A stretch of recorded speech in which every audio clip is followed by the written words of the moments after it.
Magandang hapon po muli sa ating mga kapatiran, maging nasa abroad, nandito po sa ating minamahal na bansa. Ang pangalawang araw po natin ay kadugtong ng ating series ng mensahe na tinatalakay sa buong isang linggo na ito. At muli, tayo po maupo sa presensya ng Panginoon ngayong hapon.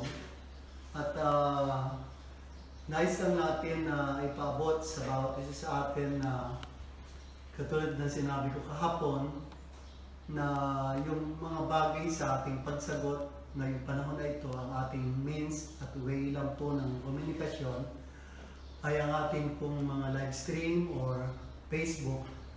Kaya amin pong yung lahat ng gusto mag-express ng inyong insight, revelation, mga kapatid, ay inyo pong ipaabot. Kahit po sa ating mga iglesia, sa mga pastor, importante na may proper communication tayo. Huwag pong gumamit ng emoji o anumang mga imagery kasi hindi po siya way ng komunikasyon. Kasi may feedback at mayroon pong source. Kami yung source, kayo po yung feedback. And dapat clear and sound. Naiintindihan po natin sa sarili nating lingwahe ang ating pinag-uusapan. Sa last days ay meron din pong tinatawag na magkakaroon ng crisis sa communication. Magkakaroon po ng maraming miscommunication. Dahil nga maraming mawawala, maraming technology, but still, ngayon na po tayo mag-practice ng maayos na pagsagot sa turuan po natin ng mga membro natin, ang mga leaders natin, na huwag pong sumasagot ng emoji o imagery po sa ating pong mga live stream o sa ating mga pag-uusap. Importante po ito sapagkat wala hong emosyon yung gadget. Kaya hindi nyo yun mararamdaman. Kaya importante na tayo ay makipag-usap po sa isa't isa dahil di tayo nakikita.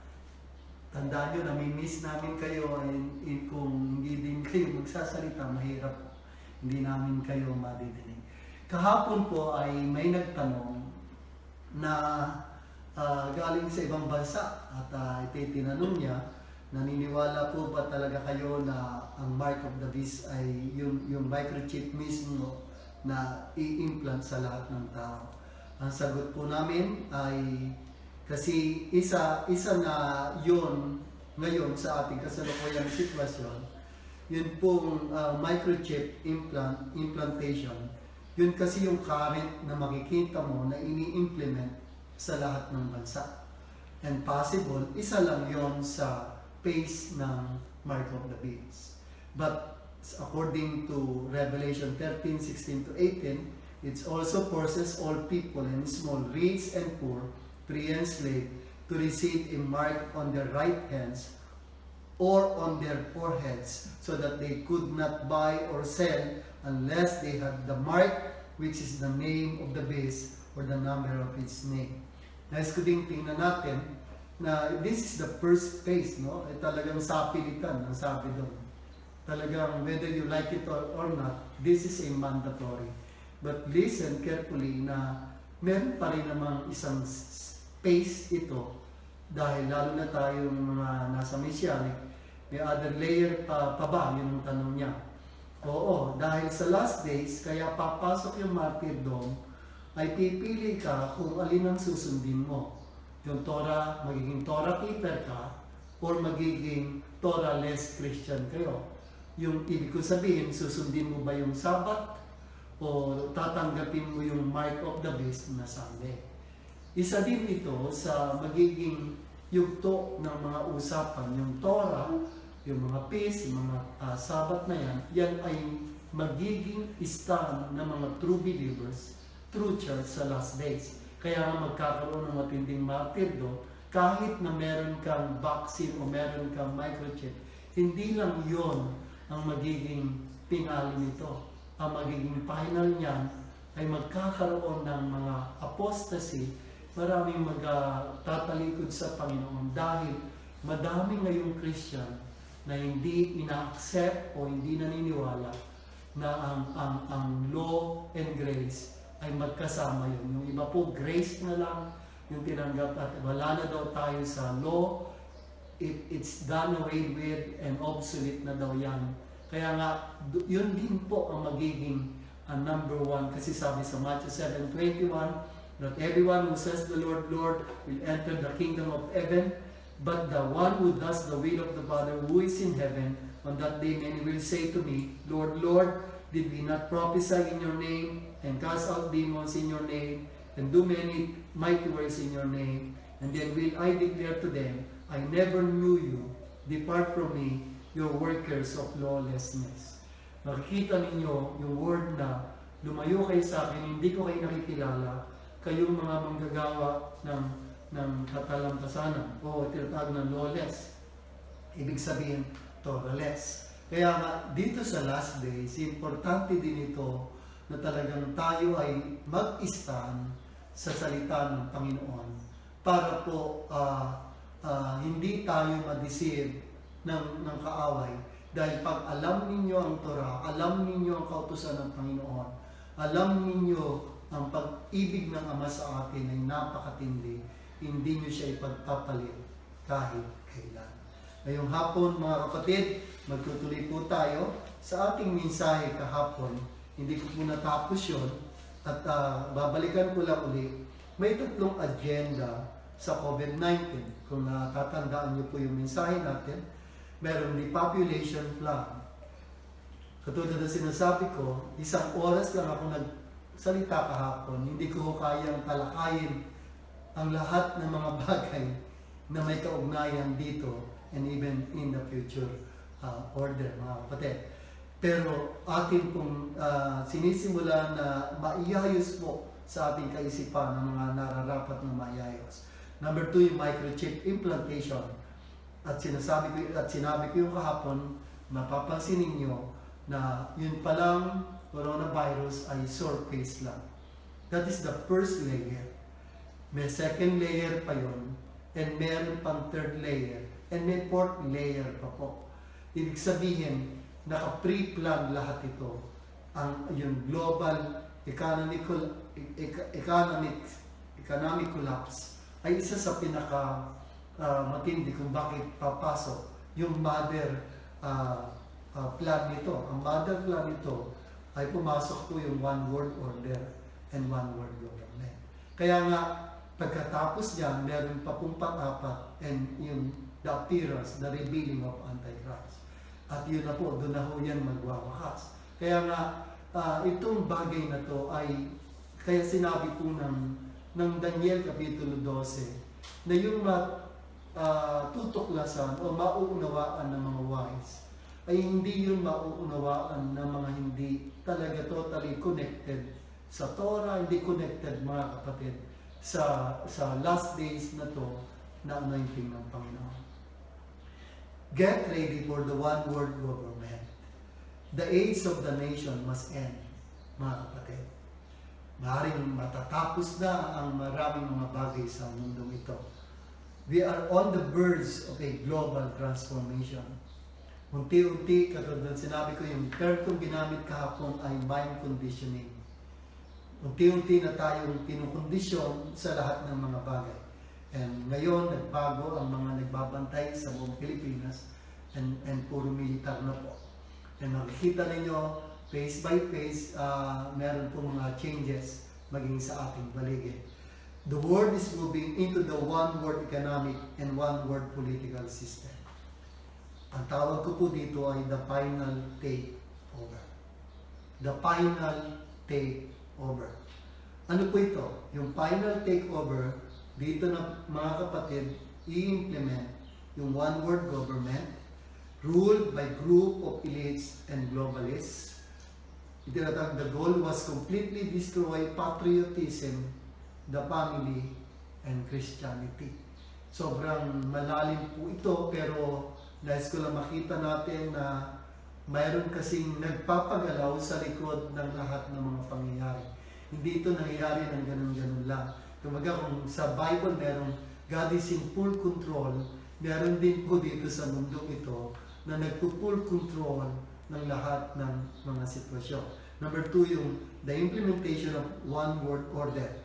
total economic collapse. Kaya nga yan, by completely destroying the middle class and having only two classes, the ruler and the slave. Tatanggalin nila, mga kapatid, yung mga mayayaman. Tatanggalin nila yung nasa middle class, and dalawang klase lang dapat ang matira. Mayaman lang o mga ruler lang at mga alipin. Kaya nga, mapapansin natin na sobrang tindi ng plano. Number 3, the forces of New World Order. Ito, makikita na natin yan. Kaya nga po, pumapasok na din yung one currency o cashless society. Yan na din na din po yung mga pasimula kung bakit magsisimula na din yun. And yung ID 2020, yan na din po yan. Magsisimula na rin yan para sumunod lahat ng tao. One world religion is stop the day of worship. The existing services. Alam nyo, nakita ko sa aklat ng Daniel na nakalagay pala yung papahintuin yung araw ng pagsamba. Nandito ho yan sa Daniel. At nice ko pong basahin sa inyo. Minsan, meron tayo isang kapatid na nagpunta dito at sinabi ko sa Daniel 8:12, ang pang-araw-araw na paghahandog ay napalitan ng kasamaan at natigil ang panambahan.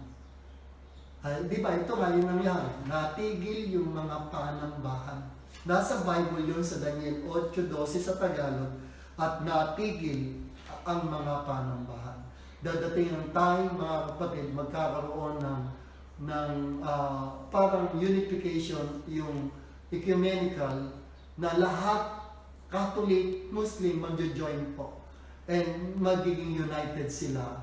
At pagkatapos ng mga kapatid, and tatanggalin nila yung dapat tanggalin na makakasagabal, lalo na po itong pagsamba na ito ng mga Christian. Isa ito sa tatargetin nito at kung bakit mapapansin ninyo, magaganap uli ang Book of Acts. Ang pagsamba ay mababalik sa mga bahay-bahay. Talaga naman ang building ay hindi naman yun ang totoong church. Ang totoong church ay tayo na nagtitipon-tipon sa mga bahay-bahay at hindi ito kayang pigilan ng kaaway. Magkakaroon din po ng one world currency. Ito din yun. Tingnan nyo, namamatay na po ang lakas ng dollar ng US. And even sa European Union, mga kapatid, unti-unti na din bumabagsak yung kanilang euro. Ngayon ho, ang pinalalakas nila na ngayon ay parang nadidinig ko, ang pinalalakas ay yung sa China. At mapapansin nyo dati ang pinag-uusapan na mga tinuturo sa mga estudyante English at Espanyol. Alam niyo ba ngayon na mga estudyante sa international, ang kanilang pangalawang pinag-aaralan ay Chinese. Hindi natin malaman kung bakit nagkakaganyan. Ngayon ho, obligasyon at kailangan ng bata ay marunong. Yung anak po mismo ni Pastor Ronald ay nang tinignan ko minsan yung notebook niya, ay Chinese po ang kanyang isinusulat. Nagtataka tayo dito, dati Espanyol, dati English, pero ngayon mga kapatid ay Chinese. Marahil may nakatago sa likod nito, papalakasin nila ang kanilang ekonomiya at maaaring sila din yung mag-rule over sa nation pagdating ng mga huli na ito. And pangapat, panglima, magkakaroon po ng one world police. Dinatawag na Universal Peace and Order, UN troops. Sila din ang mag-dictate, mga kapatid, at ang bawat bansa ay pagdideclare nila ng martial law. And one martial law is imposed, all of your freedoms are gone. Mawawala lahat ng freedom ng tao. They will impose a universal legal system. Alam niyo, yung court sa UN, ayun po ang magbibigay ng mga batas.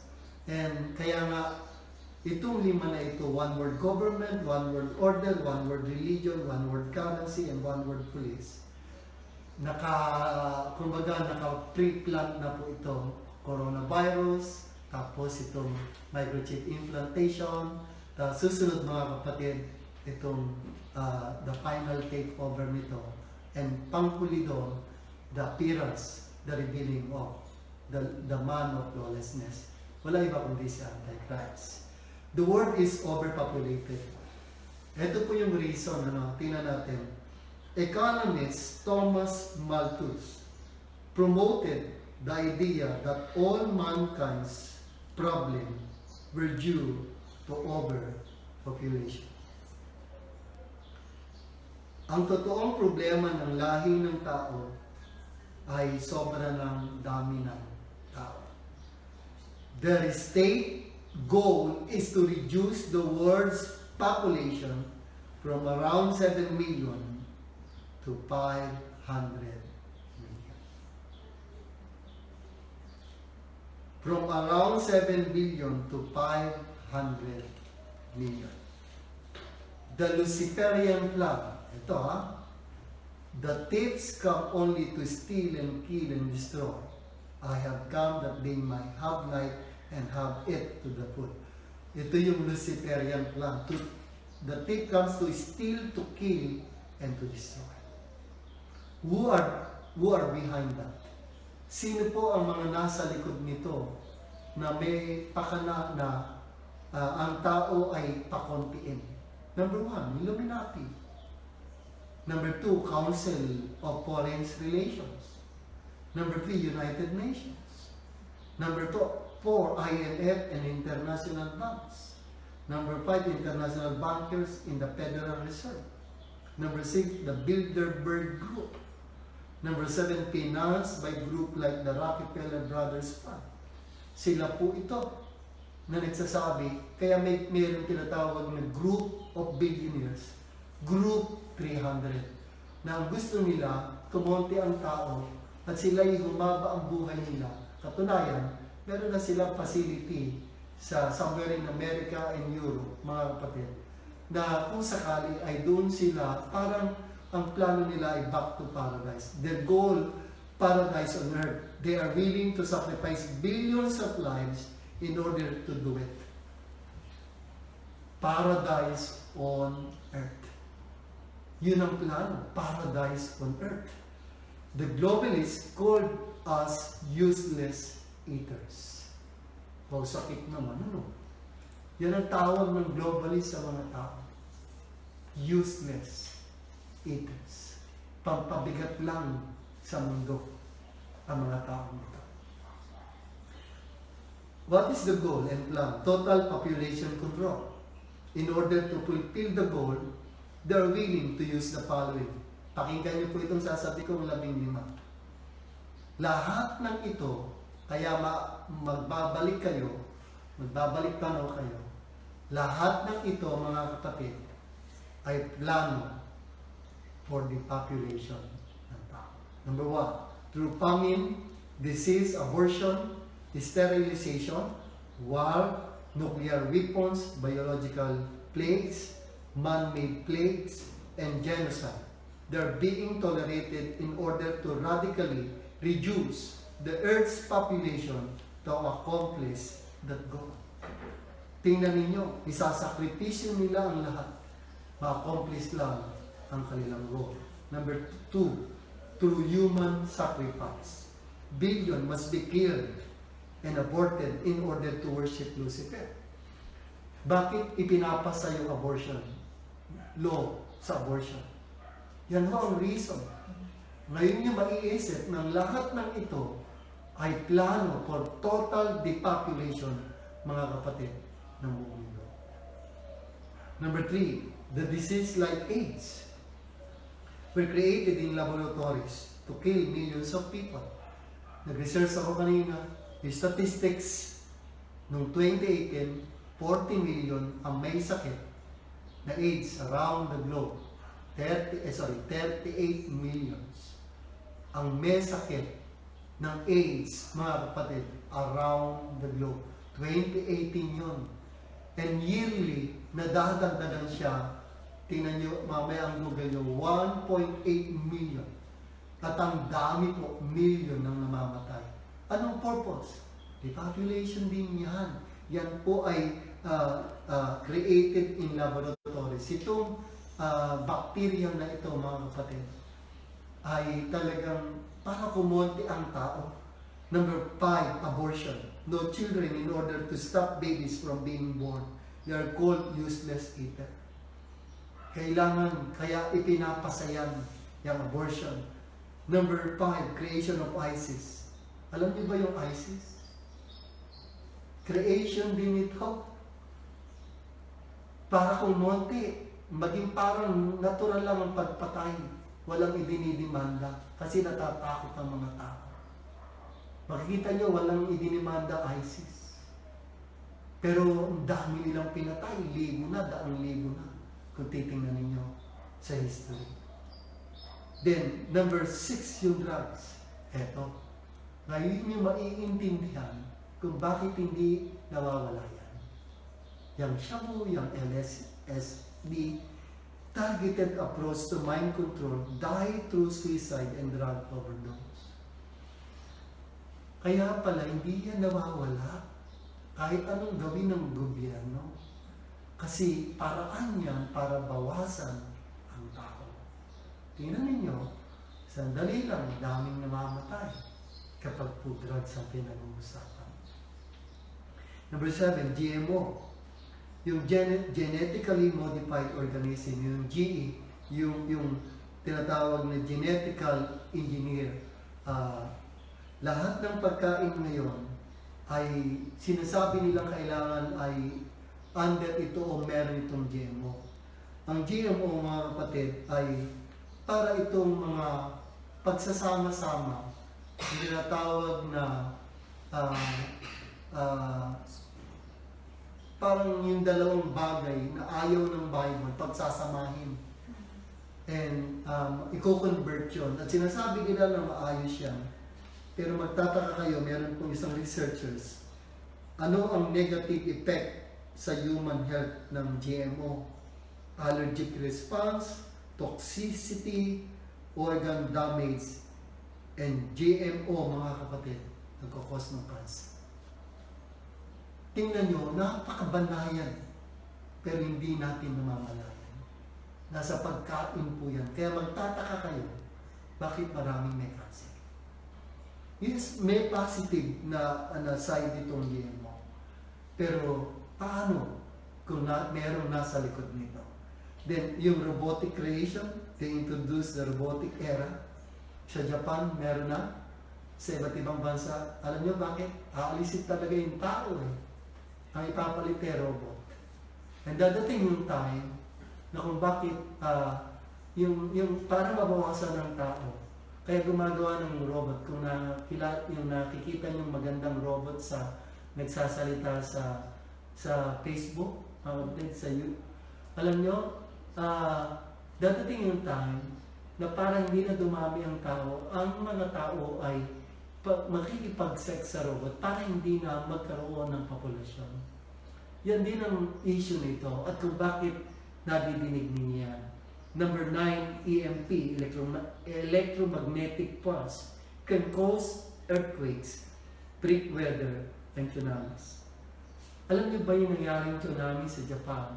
Tsaka itong bagyong nagdaang napakalakas.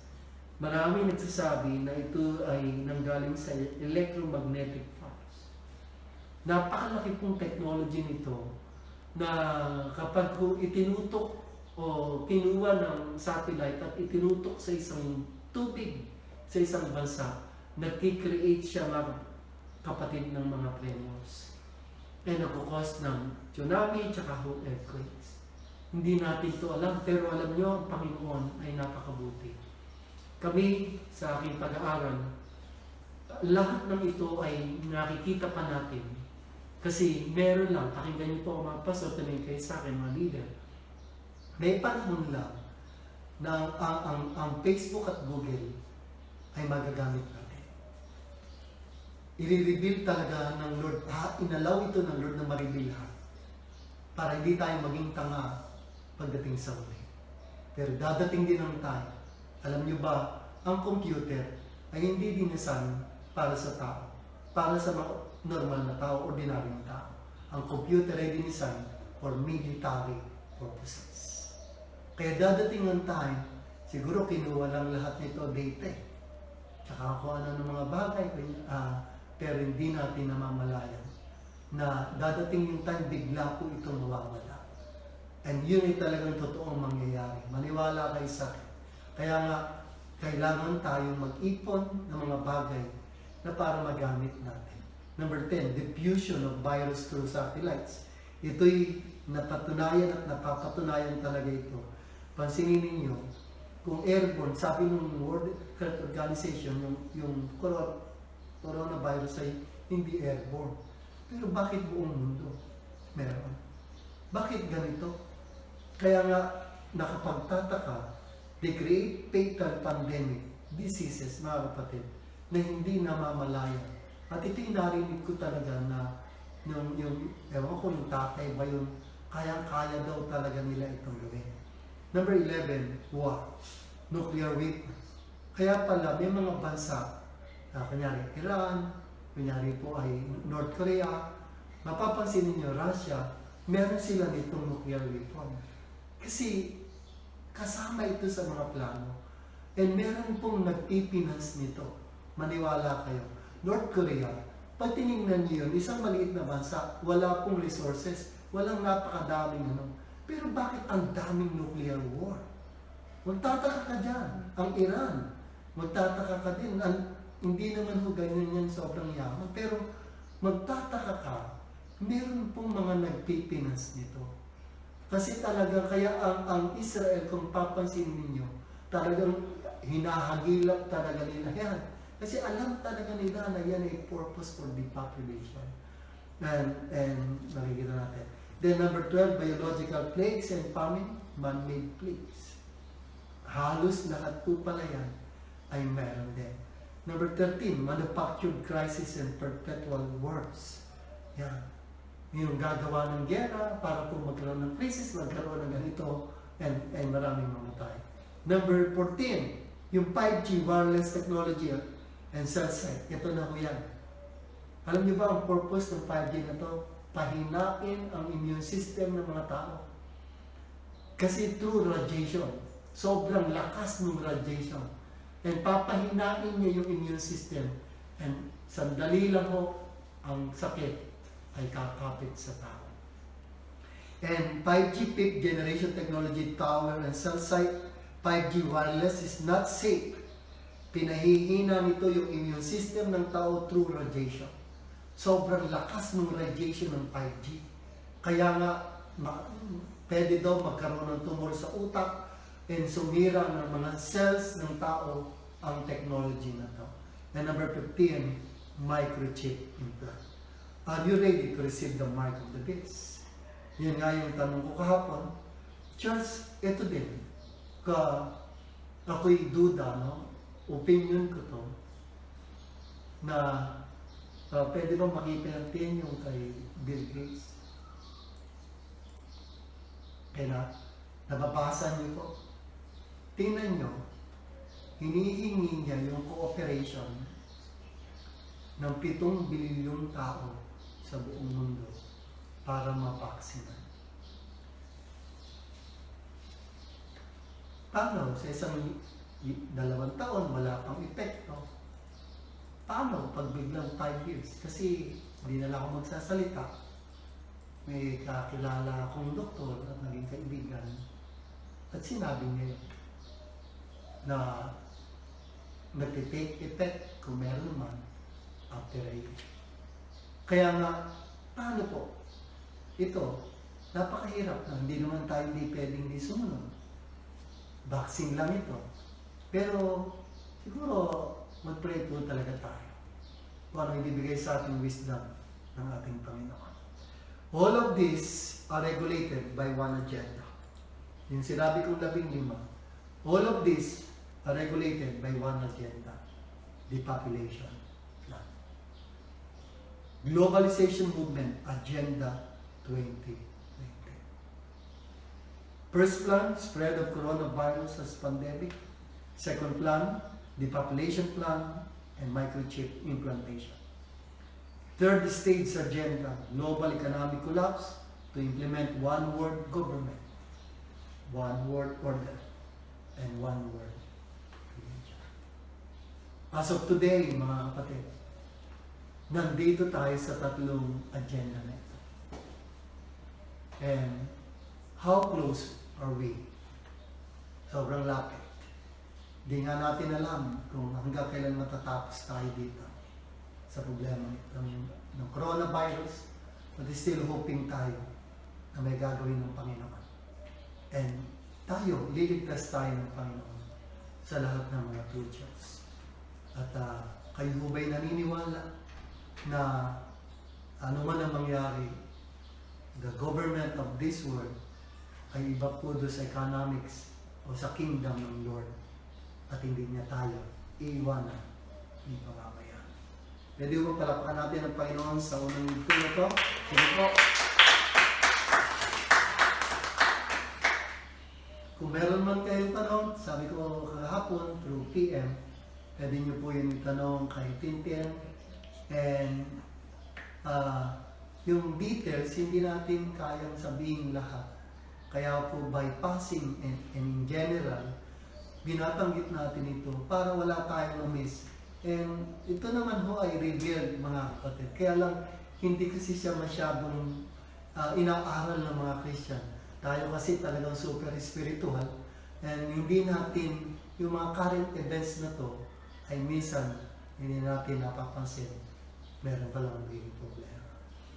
Ang pangalawang topic ko ho ay Last Days Deception.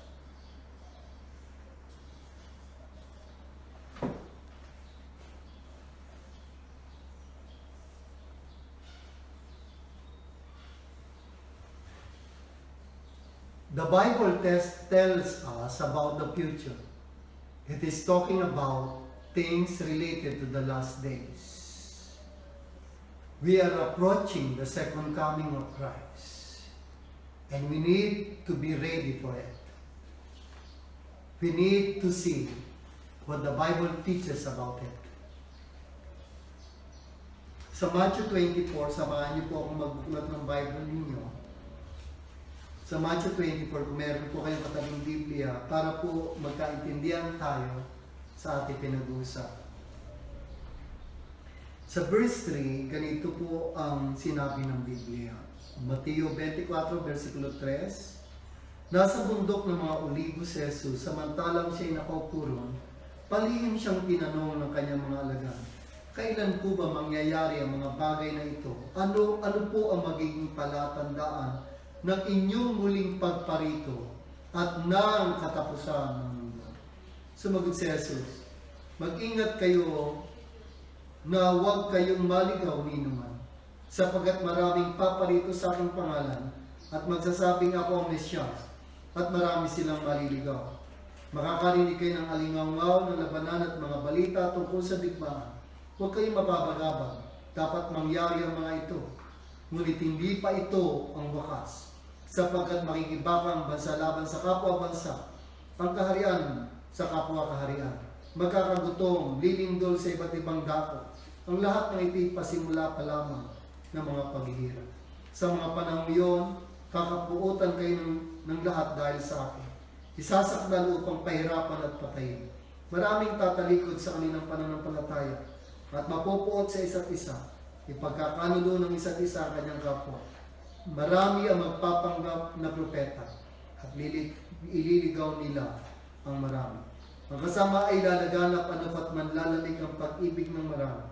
Ngunit ang manatiling tapat hanggang wakas ay siyang maliligtas. At ipapangaral sa buong sanlibutan ang mabuting balita tungkol sa paghahari ng Diyos upang ito'y makilala ng lahat ng bansa tsaka darating ang wakas. Mga kapatid, dito sa binasa natin sa verse 3, there are 3 questions na tinanong ng mga alagad. Number 1, when will this happen? Kailan ito mangyayari? Ano ba tanong nila? Ano po ang mga palatandaan? Number 2 na tanong nila, what will be the signs of your coming? What will be the signs of your coming? And number 3, when is the end of the age? When is the end of the age? Pansinin natin, the first sign in the last days, the first thing Jesus told them was to watch out for deception. watch out for deception. And Jesus answered and said to them, take heed that no one deceives you, for many will come in my name, saying, I am the Christ, and will deceive many. Matthew 24 verse 4. Pag tinignan niyo yung Bible, not famine, not wars, not pestilence, not persecution, but deception. Ang unang signs of the times ay hindi po kagutuman, gera, pestilence, persecution. Ang unang-una ay deception. Bakit kaya? Tingnan ninyo, sinabi niya, it's not going to be just a few people deceived, but many. And pag tinignan ninyo yung Bible ninyo, sa chapter 24 verse 4, tingnan nyo, chapter 24 verse 4, chapter 24 verse 11, and chapter 24 verse 24, 3 times inulit ni Jesus sa Matthew 24 yung salitang mag-ingat kayo, maraming dadating na mandaraya. Alam nyo, may tinatawag na law of repetition sa mga nag-aaral ng Bible. Ibig sabihin, kapag ito'y 3 beses, 2 ulit na inuulit ng writer o author ng isang account dito sa Bible, ang ibig sabihin, importante yun. And sa last days, pag hindi yan pinapansin ng iba, pero yan yung nauna, hindi po yung mga gera-gera na yan. And tatalakayin natin ito ngayong hapon dahil may mga first wave, second wave ng deception. And gusto ko po yung ma-reveal sa ating lahat. Kung bakit natin ito inaaral ngayon, upang makita natin, sabi din, it's not going to be just a few people deceived, but many. Madami pong madadaya. And kailangan bilang kami ay, as a watchman, mga kapatid, kailangan namin i-reveal o expose ang lahat ng pakanan ng kaaway. Sabi nga doon sa Korinto, hindi kami mangmang para hindi maisahan kami ng kaaway. Alam ang mga wise na tao, sabi ko, prudent and sensible na tao sa last days, nakikita nila talaga yung danger. Nakikita nila kung saan manggagaling itong mga pandaraya na ito. Dahil ang Panginoon ay hindi lamang po binuksan ang ating spiritual heart and spirit, kundi po yung ating eyes and yung ating spiritual ears. Kaya nga, nape-perceive natin, nakakatch natin sa atmosphere, sa dimension ng spiritual realm, kung ano yung dumadating na to. And hindi lahat ng Kristiyano, maniwala kayo, ay naiintindihan ito. Kaya nga, yun ang nakakatakot. Tingnan natin, sequence of events, deception, great miracles and wonders. Bakit to? Ano sinabi ni Paul sa unang Timoteo 4:1? Kung may Bible po kayo, samahan niyo akong basahin natin sa Tagalog. Sabi dito, maliwanag ang sinasabi ng Espiritu sa huling panahon, in the last days, iiwan ang ilan ng pananampalataya. Tingnan niyo po. Susundin nila ang mandarayang espiritu at ang aral ng diablo. Dahil sa panlilinlang, deception ng mga sinungaling na ang budhi may tatak ng pagiging alipin ni Satanas. Now, the Spirit expressly says that in latter times, last day, some will depart from the faith. Some will depart from the faith, giving heed to deceiving spirit and doctrines of demons. And 2 Thessalonians 2 verse 3 and 9, don't let anyone deceive you in any way, for that day will not come until the rebellion occurs and the man of lawlessness is revealed. Do not let anyone deceive you. Huwag niyong hayaang madaya kayo. Ibig sabihin talagang yung last days, sinasabi ni Apostle Paul na madami talagang magdidepart sa kanilang faith at marami talaga na madideceive. Hindi konti, madami, mga kapatid. At ito yung aming reason kung bakit ako'y nagturo ng end-time messages sa live stream. Kasi nga po, wala nang church ngayon, wala tayong fellowship, wala tayong gathering. And pumapasok na mabilis yung mga layer by layer, makikita natin spirit to spirit, pumapasok ito na walang nagbo-blow ng trumpet. Wala pong nagsishare sa TV kung ano nangyayari. And natatakot ang lahat ng tao. Sino ang lalabas? Sino ang magsishare nito? Paano mangyayari sa atin kung lahat tayo ay ma-caught by surprise ng lahat na ito? Isa yun sa aking sinasabi. Ayaw natin na ma-caught by surprise. And ayaw din natin na maging reactionary kung kailan nandoon, tsaka kayo lalabas para humanap ng langis. Ngayon na tayo mag-ipon ng langis. Ngayon na tayo, mga kapatid, kumilos habang may araw pa. Kasi pagdating ng gabi, wala na tayong magagawa. Gustuhin nyo man na mag-preach. Sample, patay na ang internet. Nawalan lang ng kuryente sa linggo. Wala na po. Di na natin kayang hagilapin o sundan ng maraming mga tao. Ngayon na yung pagkakataon habang may liwanag hanggat hindi dumadating ang gabi. Mag-work tayo. Mag-share talaga tayo ng mga dapat gawin. Tingnan natin. The first wave of deception. Sa Matthew 24, makikita natin. And binasa ko po yan sa inyo. The increase of deception during the latter days. Sobrang dami. Anong pinakita ng Bible dito? Tingnan natin yung picture. Watch out for the false prophets. Tingnan niyo yung lamb ay clothed by wolves. Di ba? Lamb and wolves clothing. Makikita natin na hindi yung porket na kilala natin ganito, Christian, okay na yan. No? Tingnan natin, kailangan talagang salaminin ito sa Torah, salaminin ito sa salita ng Diyos, kung ano po sinasabi ng Bible. Ilan na yan? 2, 3? Yung pangatlo, ayan, tingnan natin. No? Talagang, ito yung sinabi ng Bible sa Matthew 7:15. Watch out for false prophets. They come to you in sheep's clothing, but inwardly, they are ferocious wolves. Ba't kaya ito sinabi ng Lord sa unang aklat ng Mateo sa Bagong Tipan? Sa simula pa lang Matthew chapter 7. Bakit niya ito sinabi? Na maraming magsisidating sa inyo. Na mga ngaral, magsasalita ng magaganda, pero mag-ingat kayo. Mag-ingat kayo, sabi po niya. Mag-ingat kayo sa mga bulaang propeta. Nagsisilapit sila sa inyo na animoy tupa, ngunit ang totoo'y mababangis na aso. Ganito din, katulad na sinabi ko kanina, before anything else, bago mangyari ang lahat, ang una palang way ay deception.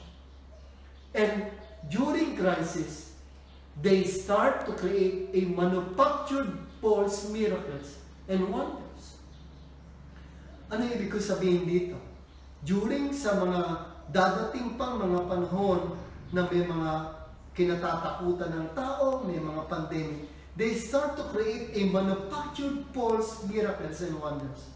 Ano yung tamang word? Counterfeit versus authentic. Yung counterfeit, parang pera, kamukha na din ng perang peke. Kamukha siya. Pero pag bankers kayo, hindi nyo kailangang aralin yun yung peking pera. Pag araw-araw ang hinahawakan nyo yung totoong pera, isang hipo nyo pa lang, alam nyo kung pag hindi po siya authentic. Pag fake siya. Ganun din tayo. Pag tayo sanay sa spiritual warfare, alam din natin ang atmosphere, ang frequency, lahat po ito na maaamoy nyo yan, makikita nyo yan Kasi sensitibo ang espiritu ng Panginoon ngayon. Very sensitive ang atmosphere. Kasi nga, may mga ganitong mga problema sa paligid. At alam natin na the globalization movement is very appealing to many people. Ano ang appealing nila? Parang lahat, convenience. Di ba? Yan ang kanilang pinupromote. Convenience, ganito, protection, safety, and wala nang kahirap-hirap. Di na nyo kailangan magdala. Yun is very appealing to many people.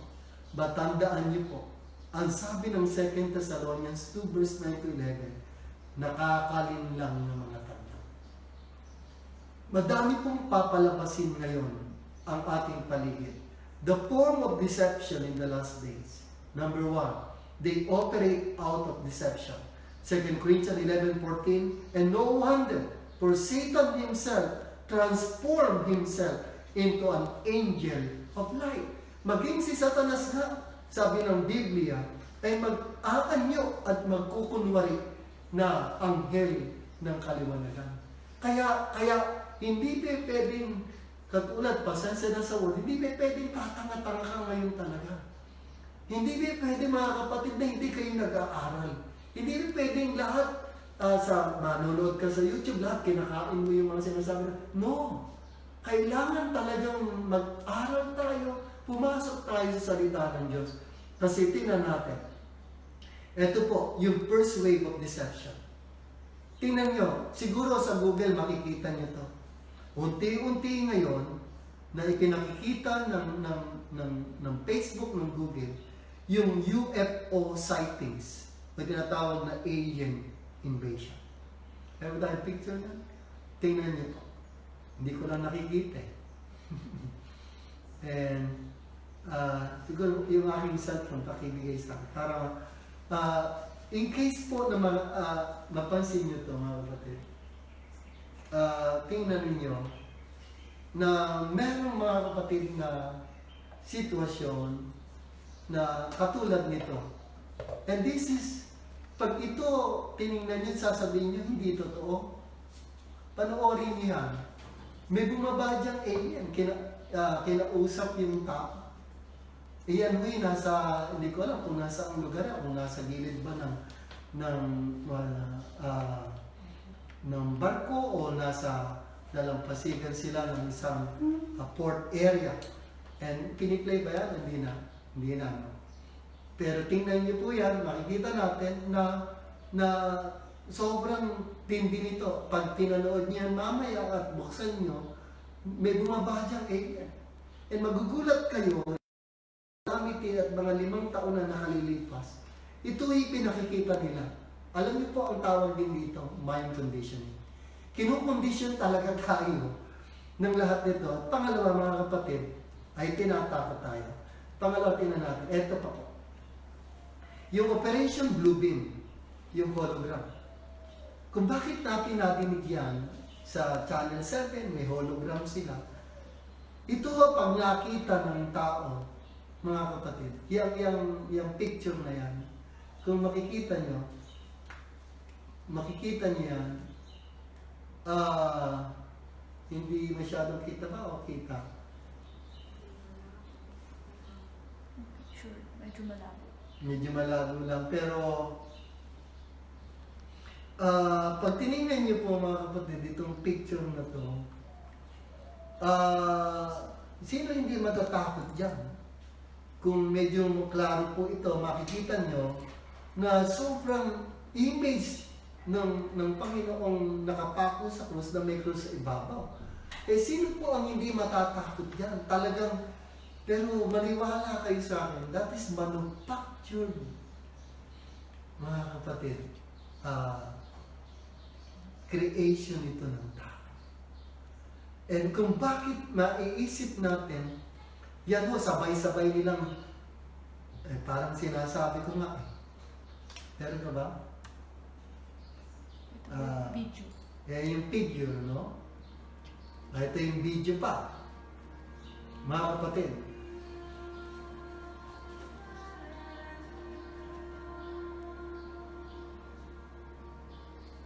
Ayan nga ho, ano? At tingnan nyo nga kung makikita nyo yan at kayo makakakita niyan. Baka magsiluhod na kayo. And this is a form of deception in the last days. Gagamitin din nila yung technology. Maniwala kayo sa akin.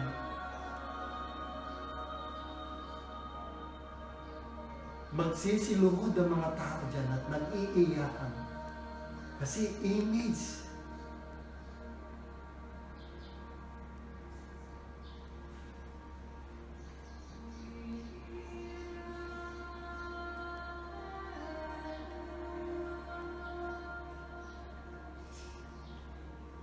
Okay? Then, tingnan natin. Yung tinatawag na, meron pa ba tayo? Sige. Habang mapapansin natin mga kapatid, kami kaya ako ito pinakikita ngayon. Kasi isa ito sa matinding ipapanakot nila sa huli.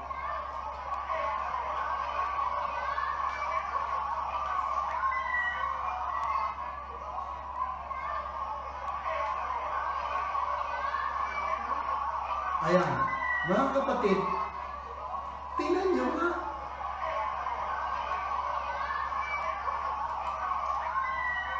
That is Operation Bluebeam.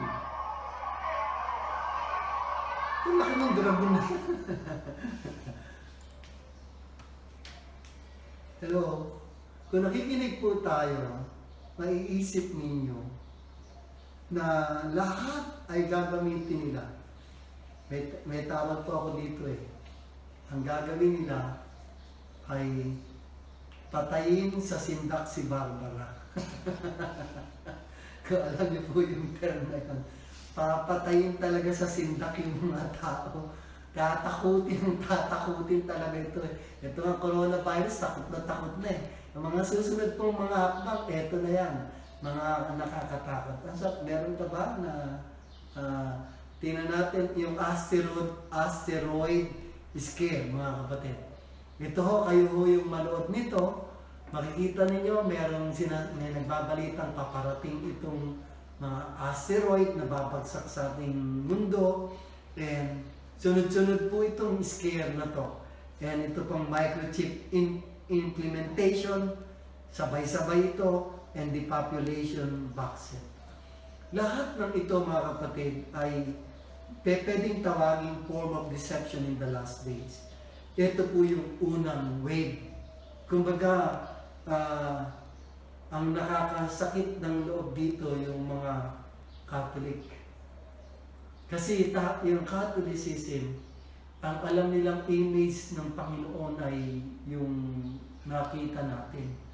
Yan ho yung hologram na bumababa sa langit. Kaya sinabi ng Panginoon doon sa Matthew 24, huwag kayong basta maniwala. Ulitin ko po. Mag-ingat kayo na huwag kayong maligaw ni naman, sapagkat maraming paparito sa aking pangalan. Magsasabi akong Mesyas at marami silang maliligaw. Doon po sa 23, at may magsasabi sa inyong narito na ang Mesyas. Nariyan siya. Huwag kayong maniwala, sapagkat may mga magpapanggap ng Mesyas. May mga lilitaw na mga bula ang propeta. Magpapakita sila ng mga kagilagilalas na tanda at kababalaghang upang iligaw kung maaari pati ang mga hinirang ng Diyos. Magpapakita sila ng mga kagilagilalas at mga kamangha-mangha, mga kapatid na tanda. Tanda sa langit. Yan nga ho yan. Yung mga hologram, UFO sightings, aliens, asteroid, and makikita natin ito po yun. Yung second wave of deception. Yung second wave of deception, sabi po ng 1 Timothy 4 verse 1 and 2, the Spirit clearly says that in latter times, some will abandon the faith and follow deceiving spirit and things taught by demons. Such teaching come through hypocritical liars whose consciences have been seared as with a hot iron. Church, ano po ang sinasabi dito? Sabi doon, mag-ingat kayo na huwag kayong madaya at huwag bumigay ang inyong pananampalataya and follow deceiving spirit. Number 1, beware of another gospel in these last days. Sa huling araw, mga kapatid, may lilitaw na ibang ebanghelyo. At ito ang sinabi ni Paul sa Galatia, Kapitulo 1, hindi lamang po yung deception ng mga aliens, Operation Bluebeam, asteroid, meron din po, mga kapatid, sa Galatia, Kapitulo 1, versikulo 6. Nagtataka ako kung bakit kay dali ninyong tinalikdan ng Diyos at tumawag sa inyo sa magitan ng pag-ibig. ni Kristo. Gumaling kayo sa iba't ibang mabuting balita. Ang totoo walang ibang mabuting balita, lamang may mga nanliligalig sa inyo at nagsisikap na baguhin ang mabuting balita tungkol kay Kristo. Maging kami o anghel man sa langit ang mangaral sa inyo ng iba kaysa sa mabuting balitang ipinapangaral namin, pakasumpain siya. Sinasabi na namin at inuulit ko, kung may mangangaral sa inyo ng iba kaysa sa mabuting balitang tinanggap ninyo, pakasumpain siya. Beware of another gospel, mga kapatid. And number 2, tingnan natin, beware of the false hope that there is no rapture. Alam niyo bang meron mga nagpo-promote nito na walang rapture na mga dadating? Meron nga akong ibang Christian na narinig, no second coming na daw. Christ has already here. Christ has already came. Yan, may mga pastor akong narinig na ganyan ang sinasabi. Wala na daw, nandito na daw, wala na daw second coming. And makikita natin, mag-ingat po kayo, baka yung doktrina na naririnig natin na to ay hindi talaga sound and clear, mga kapatid, accordingly sa Word of God. Don't be influenced. Ito pa. Ito sa last day, ito na nga po yun eh. Matagal na din ito nagsisimula. Don't be influenced by Christian faith. Ano po yung Christian? Yung Christian sa Amerika, tsaka Islam, nagsama po. Pinagsama nila. Kaya tayo hindi magkasundo ay dahil doon sa Kristo. Alisin natin yung Kristo. At para magkaroon tayo ng unity, yung Christian at Islam. And minus nila si Christ, tinanggal nila para po ma-unite yung mga tao. Tinandin natin yung number 2, New Age Gospel, na alam niyo bang itinuturo na kayo ay Diyos, kayo ay makapangyarihan. Sa New Age na to, meron pong New Age Gospel na lumalabas, especially sa America. Number 3, Extreme Grace Teaching. No need to pray, no need to pay your tithes, no need to repent your sins. It is all paid at the cross. Sabi ng itong doktrina na ito na extreme grace, na hindi nyo na kailangan mag-pray, hindi nyo na kailangan mag-tithes, hindi nyo na kailangan magsisi sapagkat binayaran na lahat ito ni Kristo. And then sa Jude 1:4, sabi po doon sa Jude 1:4, babasahin ko lang. Ano po sabi dito sa Jude 1:4? Sabi dito, mga kapatid, na sapagkat nakasalingit sa mga banal sa inyo ang ilang taong walang Diyos at ang kaloob ng Diyos ay ginagamit nila sa kamunduhan. Makikita nyo, nakasalingit sa inyo ang ilang taong walang Diyos at ang kaloob ng Diyos. Makikita natin na talagang may mga extreme na teaching. Number 4, yung tinatawag na denying the deity of Yeshua. Isa pa rin po ito sa last days na anyone who denies the full deity of Jesus Christ. Sabi ng 2 John 1:7, sino ang Antikristo? Ang tumatanggi na si Kristo ay nagkatawang tao sa laman at siya din ay yung full deity niya ng pagiging Diyos. Ito ang Antikristo. Makikita natin, Islam, New Age Gospel, denying the deity of Yeshua. Nandito na tayo sa last days at ito yung magsisilabas. And number 5, mga kapatid, yung being Torah-less, lawless Christian. Ito yung isang importante na maraming turo na lumalabas ngayon. Another gospel ang tawag dito. Na wala na tayo, we are not under the law, we are under grace. The law has done away with. Tapos na ang law and obsolete na to. Pero tingnan natin ang Hosea 4:6. Sabi ng Hosea 4:6, mga kapatid, na ano sabi dito? Nilipol ang aking bayan dahil sa di pagpapahalaga sa akin. Sapagkat itinakwil ninyo ako, kaya itinakwil ko naman kayo bilang saserdote. At yamang kinalimutan ninyo ang aking kautusan, kakalimutan ko rin ang inyong mga anak. Mapapansin natin, because you forget my law, my Torah. Ang sabi ng Bible, the law has done, sabi ng ibang mga tao, tapos na tayo dyan, we are under grace, not under the law. Ito po ang isang magiging basis sa dulo na makikita ninyo kung bakit maraming madideceive. Dahil hindi talaga nila alam ang kabuuan ng Torah. Hindi nila alam ang kabuuan ng kautusan ng Panginoon. Kaya kung merong full gospel, may half gospel din. Tingnan nyo, kung half gospel lang kayo, puro kayo sa New Testament, paano yung mga itinuro ni Yahweh ng ating Ama sa langit doon sa Lumang Tipan? And dito makikita din natin na talagang yung parallelism ng buong Biblia. Being Torahless and lawless Christian, mga kapatid, ito ang isa sa nakakatakot sa last days. Na hindi na kayo dapat maniwala sa law na yan. Yan ay burden, yan ay obsolete na, wala na tayo dyan, mga kapatid. Inuulit ko, ito yung another gospel. The people of the world will be deceived by counterfeit signs and preaching of another gospel. That is the deception in the last days. Kaya nga amin itong inahayag sa atin na huwag tayong hindi natin ito masilip ngayon sa panahon natin. Who are the victims of the end-time deception? Who? Sino ang magiging biktima ng end-time deception? Number one, the convenient gospel. Ano ginawa ng maraming mga tao? Sa Amerika, at yun ay nadidinig ko sa mga prophet na ngayon, ang service ay, ang Word of God ay 20 minutes lang. Sobrang iksi. And sabi nila, sobrang convenient yung mga tao. Naka-aircon, naka-merienda, may mga sumusundo. Very convenient yung gospel.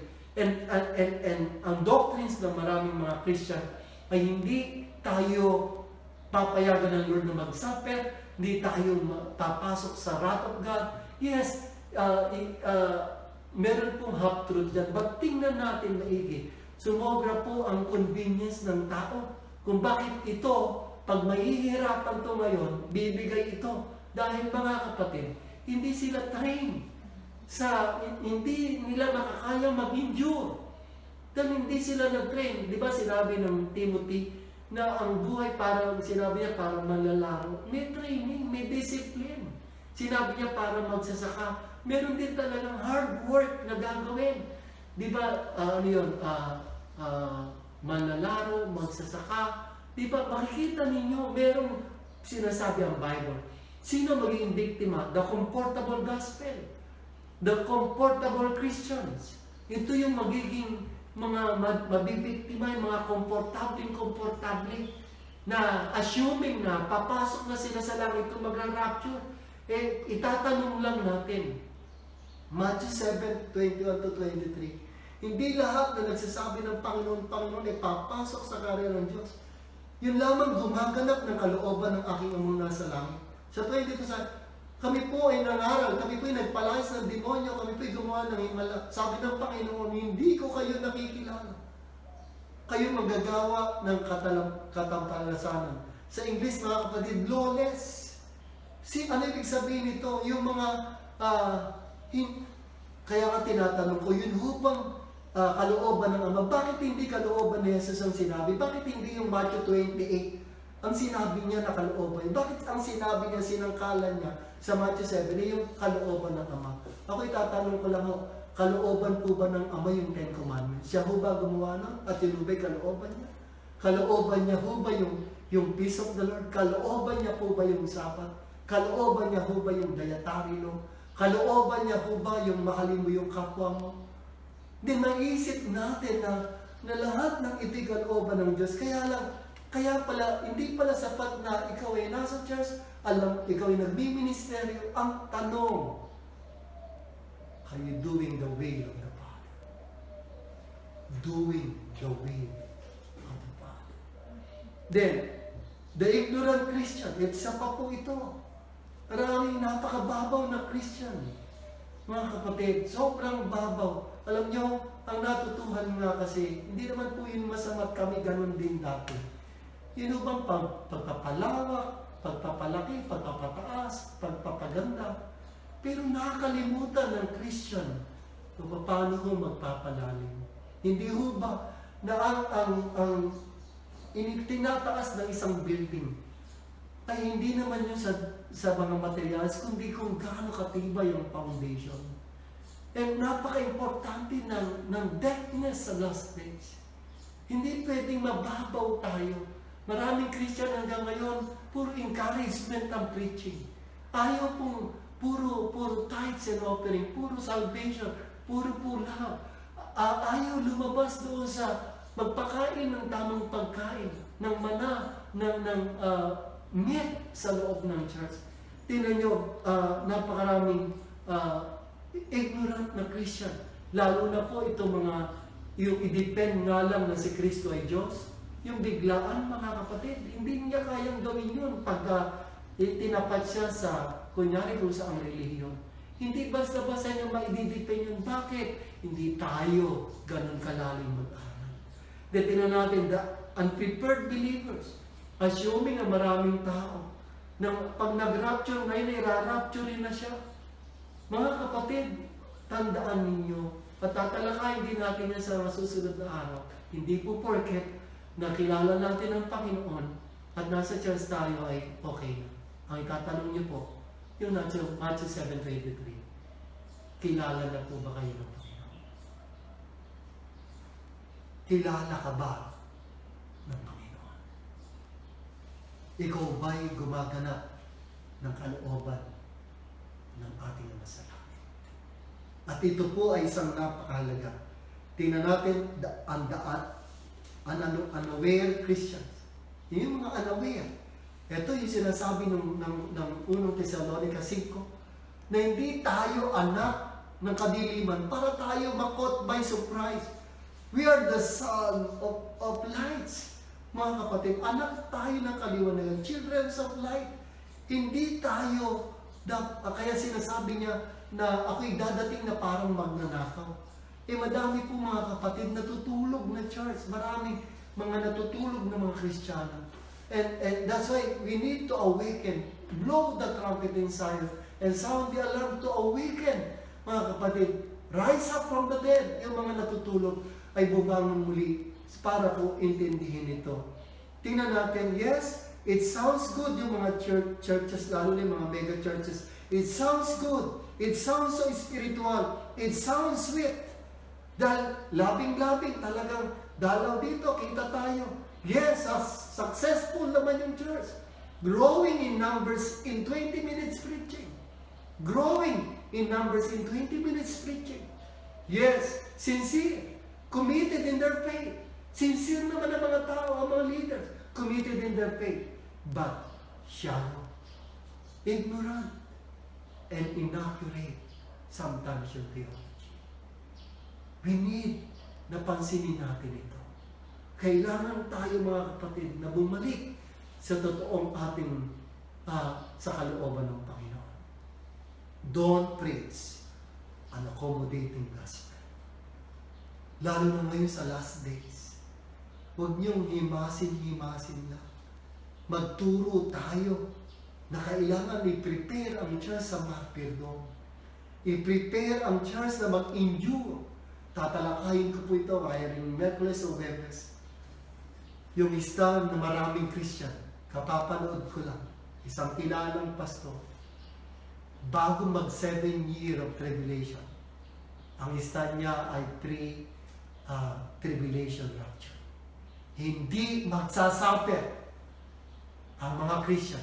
Hindi sila papayagan ng Lord na makatanggap ng wrath of God. Pero bibigyan ko kayo ng ganito din ang isa namin before. Pero bibigyan ko kayo ng sa waiting time ng 10 virgins. Sabi ng Matthew 25 verse 5, na-delay po ang pagdating ng Panginoon. Paano nga kung ma-delay? Ano ang mangyayari sa expectancy? Wala pong preparation ng mga churches. Walang turo na para wag itakwil at i-renounce at mag-apostasy sa Panginoon. Sino ang nagpiprepare sa kanila? Lalo ngayon naka-lockdown, mahirap ito. Kaya nga mga kapatid, ito po yung isa sa pinakamahalaga, tandaan ninyo, sabi ng Matthew 24 verse 25, tandaan ninyo, ipinagpauna ko nang sabihin ito sa inyo. Bakit na ito sinabi? Kasi madami daw madidisin. Kaya niya sinabi yun, yung word na yun. Tandaan ninyo, ipinagpauna ko na sabihin ito sa inyo sapagkat maraming madidinig. Tatlong ulit niya sinabi sa Matthew chapter 24 na yung spirit of deception, spiritual deception ay mangyayari. Ang unang way, ito pong mga signs, wonders sa heavens. And through technology, gagamitin. Number 2, second way, mga kapatid, ay yung mga tinatawag na another gospel. Madami pala to, hindi lang to isa. Kailangan ialama ang church, hindi ingatang manood ng mga YouTube na kahit spiritual to. Baka hindi niya kayang i-divide sa spirit.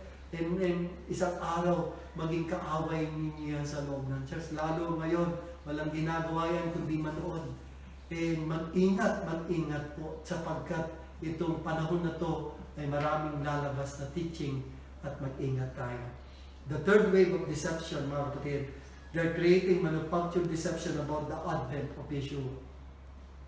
The advent of our Lord Jesus. Ito ang pangalawang dadayain nila. At gusto kong ipaliwanag ito sandali bago tayo magtapos. Sa 2 Thessalonians chapter 2, verse 2 and 3. Kasi may nagtatanong, Pastor, magwawakas na po ba ang mundo? Katapusan na po ba? Ito po bang mga sinasabi nyo bukas sa makalaway? Ano na po ba mangyayari? Sinagot ito ng 2 Thessalonians 2, verse 2 and 3. Sabi po dito, na huwag kayong magugulat agad o mababahala sa balitang dumating na ang araw ng Panginoon. Huwag kayong maniniwala kahit sabihin nilang ito'y hula o prophecy ito o kaya sulat na galing sa amin, sabi ni San Pablo. Sa anumang paraan, huwag kayong padadaya kanino man ang araw ng Panginoon na hindi darating hanggang di nagaganap ang huling paghihimagsik laban sa Diyos at ang paglitaw ng suwail, ang itinalaga sa walang katapusang kaparusahan. Not to become easily unsettled or alarmed by the teaching allegedly from out, whether by a prophecy or by word of mouth or by letter, asserting that the day of the Lord has already come. Don't let anyone deceive you in any way, for the day will not come until the rebellion occurs and the man of lawlessness is revealed, the man doomed to destruction. Church, katulad ng sinasabi ko sa maraming naging kakausap ko dito mga nagdaang mga linggo, hindi itong mga signs of the times na to, hindi pa ito. Meron pong kailangang prerequisite o tinatawag na chronological order para mangyari ang pagbabalik. Pero, tandaan yung sinasabi ko, dadayain ito. Kaya nga yan ipinagpauna niya. Yung kaya namin kanina tinuturo yung hologram. Ako'y yung mukha ni Jesus na nagis na natin sa Katoliko. Yun ang gagawing hologram na bumababa siya sa langit. Ando na, bumababa na si Jesus. Ano gagawin ng mga tao? In the last days, perilous time will come. Perilous means, alam niyo po ba yung 2 Timothy 3 verse 1 and 3? Yung word na perilous, ang ibig sabihin, dangerous. Hard to deal with. Mapanganib itong huling araw. Kaya nga, hindi ito basta-basta. Kailangan tayo magsipaghanda. Spiritually, physically fit, mataas ang pag-ibig mo sa Diyos, puspos ka ng Espiritu Santo, mga kapatid, mataas ang faith mo sa Panginoon. Tandaan nyo, sabi ng Matthew 24, maraming bibigay. Maraming magsisilamig ang pananampalataya sa Diyos at tatalikod sa pananampalataya. Yan ang magiging reason, mga kapatid. Ano to? Counterfeit of Yeshua's image. Kaya sinasabi niya, maraming magsasabing nandito, ito yung third wave. Ito talagang siguro pag nandun na sa kalagitnaan, ito na ang Panginoon. Kaya sabi niya doon sa dulo, huwag kayong mag-alala Hindi ganyan ang aking paraan ng pagbabalik ko. Sabi niya, sa isang kisap mata, sa isang tunog ng trompeta, isang kisap mata, ipikit mo nga yung mata mo, ganun mo lang. Yun po. Hindi siya yung makikitang napakatagal na para umuo-aura pa dyan o pumapabebe pa dyan sa langit. Hindi ho ganun. Mga kapatid na talagang takutin sa sindak si Barbara. Kaya kawawa ho dito Katoliko. Tinan natin ito. Andiyan kayo picture. Tinan nyo ito. Kaya, tinan nyo itong hologram na to. Sino hindi matatakot dyan? Mga kapatid, sino hindi matatakot dyan? Sige nga. Isa ito sa, kumbaga parang cloning. Iko-clone nila si Jesus. Kaya, pwedeng physical ho yun, bumababa, pero cloning. Kaya nauso yung salitang cloning. Tsaka ho yung hologram, di ba sa Channel 7, biglang may lalabas na gano'n. Nagsasalita yung reporter sa tabi niya. That is hologram. And gagamitin nila itong technology, kaya po nakapalibot ang cell site, nakapalibot mga kapatid ang satellite, at nakapalibot ang lahat ng mga bagay. Tingnan natin itong drawing. Ito dito ako, video to eh.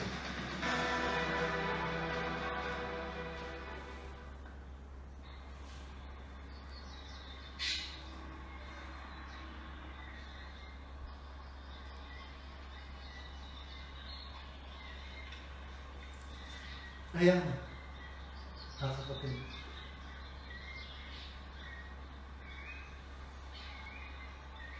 Sino hindi matatakot dito? Grabe yan. Literal na literal.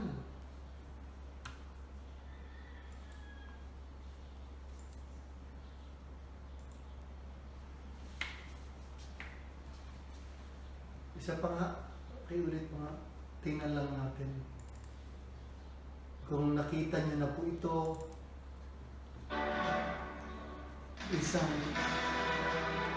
sabi nga sa inyo, ang team nila takutin sa sindak si Barbara.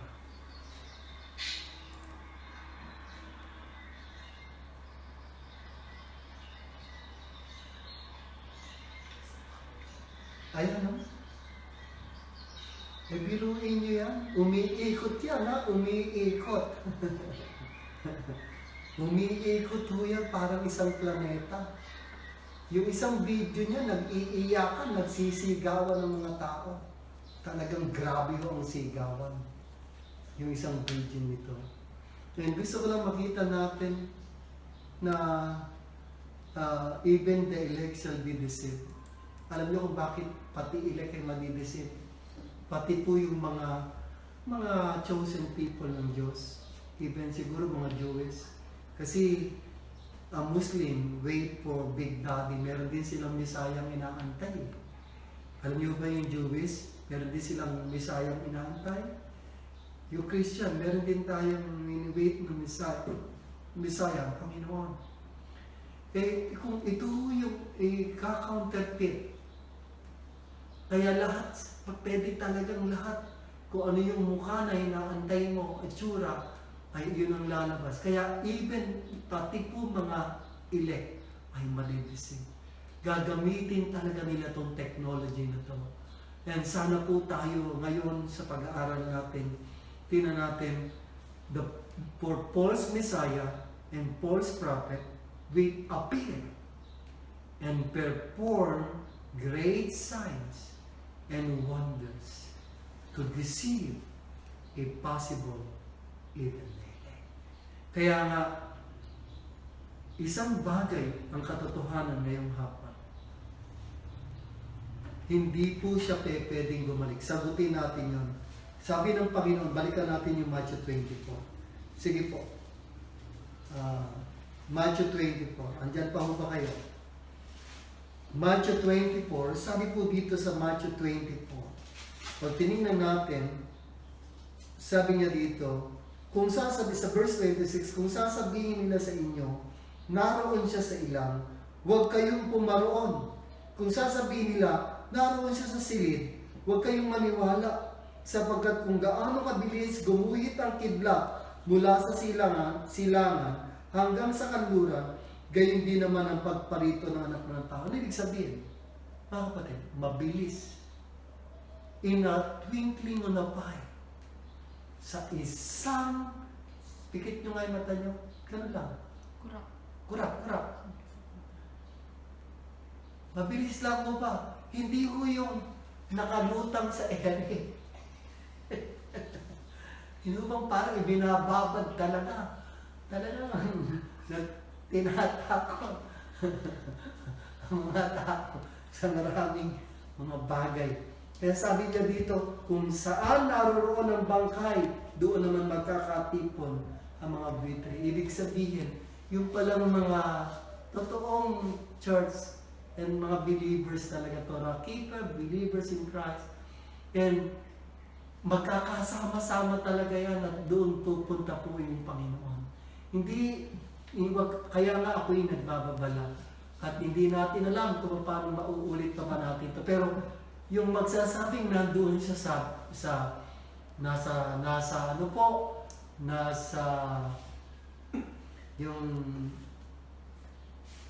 sa isang lugar, nandito po sa lugar ni Kibuloy, bumaba na doon, hindi po tayo pwedeng mga kapatid na maniwalang nandoon. Baka bumaba na doon sa may Arayat, o bumaba na ho doon sa may Mount Banahaw, bumaba na ho doon sa ganito. Huwag ho tayong basta maniwala. Kasi nga, yan nga yung sinasabi ng Bible. Pag hindi natin alam yung kautusan, ako ang alam ko marami mabibiktima yung mga nasa Catholicism. Kasi, alam nyo, naka-figure out pa hanggang ngayon sa atin yung mukha ng ating Panginoong Jesus nang namatay siya. Pero pag tinignan nyo ang Bible, yung bababang Jesus, babasahin ko po para hindi kayo maligaw. Hindi ho yung image na nakita natin sa The Passion, sa mga napapanood natin. Ang imahe po ng Panginoon ay tingnan ninyo. Sa Pahayag 1:12, lumingon ako upang tingnan na nagsasalita at nakakita ako ng 7 ilawang ginto. Nakatayo sa gitna ng ito ang isang animoy lalaki, nakadamit ng abot sakong, may pamigki sa ginto sa kanyang dibdib, kasing puti ng bulak o niebe ang kanyang buhok, at nagniningas na parang apoy ang kanyang mata, kumikinang ang kanyang mga paa na parang tansong dinalisay sa pugon, at pinakintap ugong ng tubig isang malaking talon ng kanyang tinig. May hawak siyang 7 bituin sa kanyang kamay. Mga kapatid, ang pinakitang mukha kay John, mukha ng Panginoong Yeshua, Panginoong Jesus, ay wala pong hugis. Nakakasilaw na liwanag. Kaya nga, yung ipapakita sa hologram, kamukha po ng napakapoging Panginoong Jesus na may balbas, kulot, tapos yun po ang isang napakalaking deception. Alam niyo naman yung mga Pilipino, pag nakakita ng konting himala, magsisiluhod na ho yan at magsisisikuan ng tubig. At mga ipagsasasaw-saw na po dyan ang lahat ng gagawin. Kaya nga ho nakakatakot Napakaraming taong dapat imulat upang hindi madaya ni Satanas. 3 ulit niyang sinabi, hindi po itong pestilence na to ang umpisa, deception. Sa susunod na mga araw at buwan, yan po ipinagbili ng Panginoon. Tingnan natin, Christ will never come back until the chronological order happens. Sagutin naman natin, paano ba siya babalik? For important chronological orders, dito po ako magtatapos. Number 1, there will be a falling away, the appearance of Antichrist revealed. Sabi po ng binasa natin sa 2 Thessalonians 2 verse 3, hindi mangyayari ang lahat ng ito kung makabalita man kayo. The revealing of the man of sin as the son of perdition, si Antichrist siya, not to become easily unsettled or alarmed by the teaching allegedly from us, whether by a prophecy or by word or mouth or by letter, asserting that the day of the Lord has already come. Don't let anyone deceive you in any way, For that day will not come until the rebellion occurs and the man of lawlessness is revealed. Ibig sabihin, hindi sa second coming ng Lord, hindi siya dadating hanggat hindi lumilitaw ang Antikristo. Maliwanag po ang salita ng Diyos. Hindi siya pwedeng bumalik hanggat hindi, mga kapatid, nare-reveal ang Antichrist. Daniel 27, verse 27, He will confirm a covenant with many for 1/7. In the middle of the 7, He will put an end to sacrifice and offering. And at the temple, He will set up an abomination that causes desolation until the end that is decreed is poured out on Him. Ibig sabihin, sa kalagitnaan daw ng 7 years, ako kaya ito ang aking paniniwala, papatigil niya, doon siya dadating. Sa midway ng tribulation, possible na doon siya dumating. Kaya nga, ito po'y titingnan natin sa mga dadating na araw, papaliwanag ko yan. And Daniel 12:11, from the time that daily sacrifices are abolished, the abomination that causes desolation is set up, there will be 1,290 days. Ibig sabihin, 3.5 years. Kaya nga, hindi na pwede na hindi siya lumitaw. Kasi ito'y naka-prophecy na dapat mangyari. The Antichrist will rise up as the person who can solve all the turmoil. Ano po yun? His appearance. Number 1, sabi po doon sa 2 Thessalonians 2 verse 9 to 10, ating basahin ito sapagkat ito po'y basis ng ating pananampalataya. 2:9 to 10, lilitaw ang Suwail na taglay ang kapangyarihan ni Satanas. Gagawa siya ng lahat ng uri ng himala at nakaliling lang na tanda at kababalaghan. Maging siya din, tingnan nyo, gagawa ng nakaliling lang na mga tanda at himala.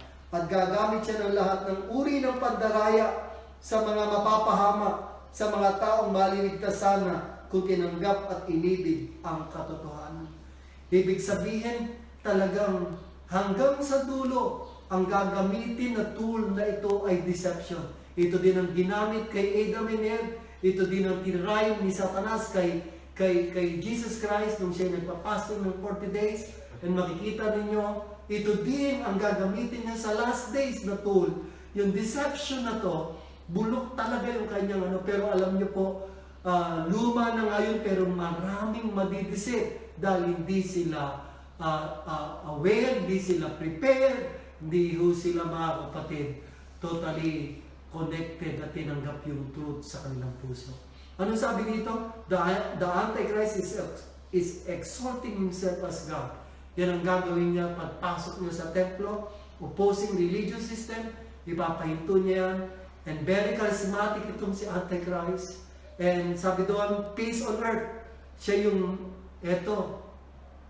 pagkakasunduin niya lahat ng tao sa balat ng lupa. Lahat ng religion, maniwala kayo. Magkakaisa yan. Global Peace Treaty. Pagkakaisahin niya. And then next, siya din ang magbibigay ng economic solution. Sa mga nangyayaring hirap na to, problema na to, kala mo siya Superman, kala mo siya, mga kapatid, siya yung hero dito. Pero hindi alam na maraming tao na siya ay, sabi ng 2 Thessalonians 2, gagawa siya ng pandaraya sa maraming tao. And mandatory, the mark of the beast, sabi doon sa Korinto, mga kapatid, yun ang mangyayari. Number 2, ano po yung chronological order? Number 1, kailangan ma-reveal muna si Antichrist bago bumalik ang Panginoon. Number 2, the rebuilding of the third temple in Jerusalem. Ano sabi dito? 2 Thessalonians 2 verse 4, He will oppose and will exalt himself over everything that is called God or is worship, so that He sets Himself up in God's temple, proclaiming Himself to be God. Then, ano ibig sabihin nito? Naka-prophecy na kailangan matayo yung third temple. Kaya may tanong, ito ba, is this the end of the world? Hindi pa po, mga kapatid, hindi pa. Kasi wala pa din yung third temple, wala pa din yung Antichrist.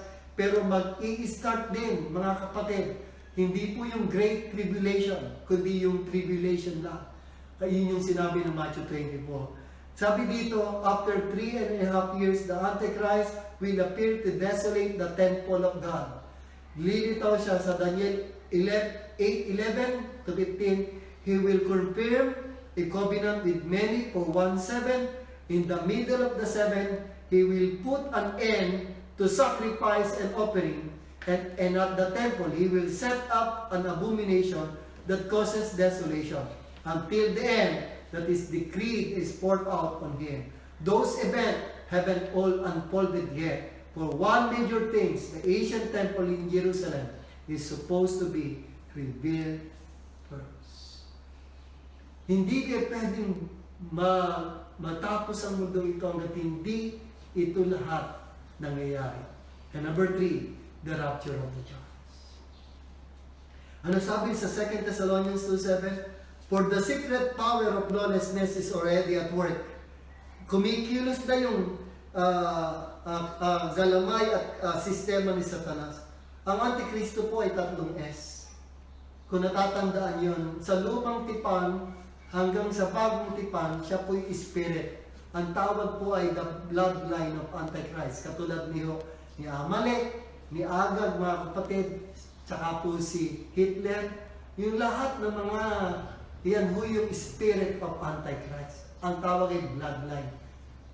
Dito sa ating panahon, sa church age, lumabas na po siya, kaya sinasabi dito. Ang kanyang ginamit na SI system. E makikita nyo, yung mga sistema na to, yan yung technology, ito mga mind conditioning, eto na po yan. System siya. E yung pangatlo na S, yung sinasabi ko kanina, mga kapatid, He revealed Himself as a person na siya. As a person. Lalabas na siya. Si Satan po ay lalabas din. Siya din, ipapasa ni Satanas lahat yung power niya kay Antichrist. Sabi po dun sa 2 Thessalonians. And ano sabi dito mga kapatid? Taken out of the way. Hindi daw lalabas ang Antikristo. Pakinggan nyo ito at malapit na po tayo magtapos. Hindi lilitaw ang Antichrist hanggat hindi natatanggal yung humahadlang. Hold it back will continue to do so till he is taken out of the way. Hanggat hindi siya natatanggal dito, hindi din siya, mga kapatid, lilitaw. Ano ibig sabihin nito? Sa 2 Thessalonians 2:7, the restrainer ang tawag. The restraining force, yung palang word dito na hold o restrainer po sa Greek word, ang ibig sabihin, ay isa siyang lalaki. Naniniwala marami na ito din po ang Father, ito din ang Holy Spirit in the last days. And number 2, mga kapatid, the true church. Ang church ay ito yung humahadlang. Hanggat hindi nara-rapture yung church, hindi po, mga kapatid, makakalabas si Antichrist. Kaya nga, yes, mauuna po yung first beast and second beast, mga kapatid. Pero yung in person si Antichrist, lalabas siya pag ang church ay na-rapture na. And tingnan natin ito, the church of the Lord, sino po yung restrainer? The Holy Spirit or the true church. Kasi the church of the Lord as a light and salt of the world. Tingnan ninyo, when salt is taken out of this world, the world will become corrupt. When the light is taken out of this world, the world will be very dark. Ibig sabihin, kapag yung church ay inalis na dito, magsisimula na pong makurap, mabulo, at dumilim ang ating pong paligid. There is no tribulation unless the Antichrist is revealed first.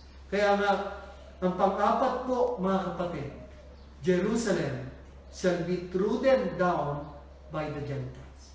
Pag binasa niyo yung Matthew 24, pag nakita nyo na ang Jerusalem ay kinukubkob. Eto na po, yung mga gera ho ba ng mga Muslim, ng mga goat coalition and sheep coalition. Eto ang sabi ng Bible.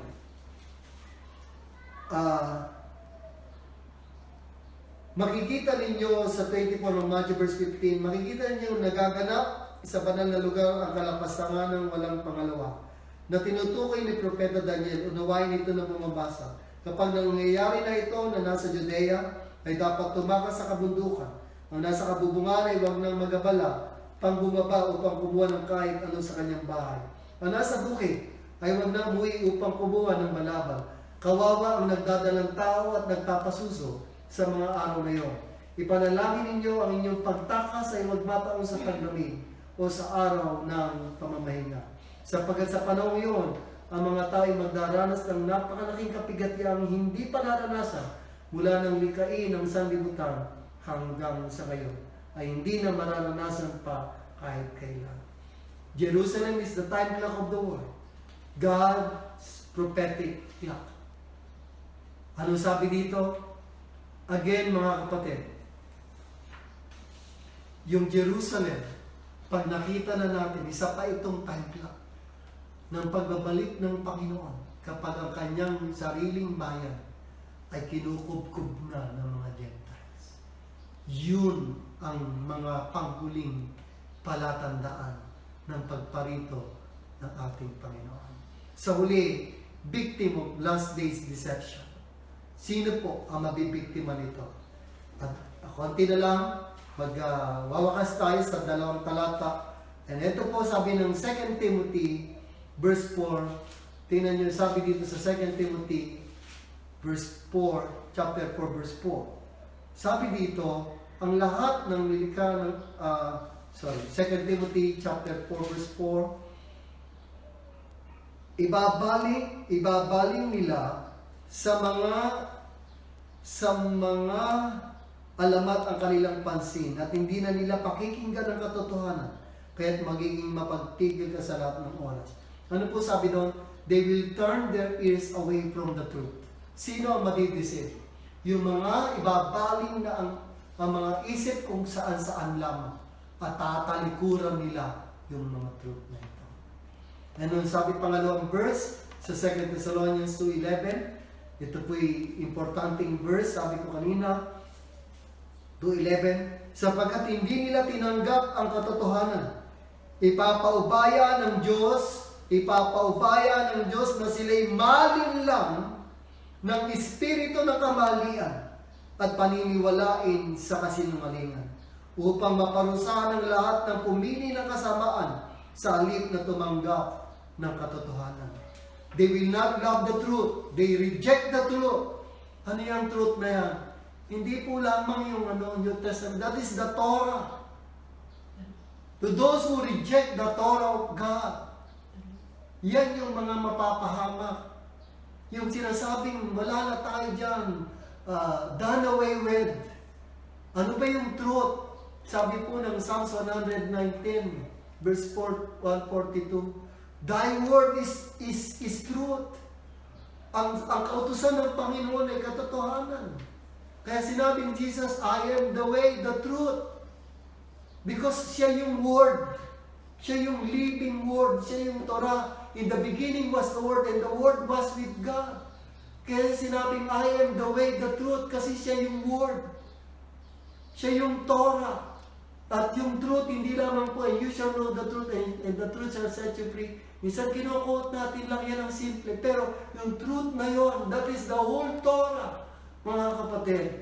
And huwag tayong maniwala na yung strong delusion, believing in a lie, na wala na, hindi na ito.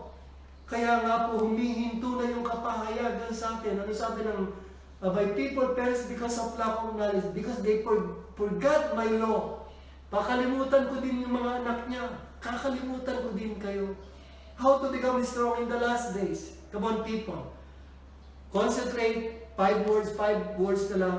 Love the truth. Love the Torah. Being a Torah keeper in these last days. Accept the truth. Hallelujah. Accept the word of truth. Stand for the truth. Hallelujah. Huwag kayong bibigay. Lumakas kayo ng lumakas. And walk in truth until na kayo po ay datna ng Panginoon. Hanggang sa maubos ang hininga mo. Lalakad kayo sa kautusan ng Panginoon. Mamahalin niyo ang Panginoon. If you love me, obey my commandments. Hallelujah, hallelujah. And be discerning.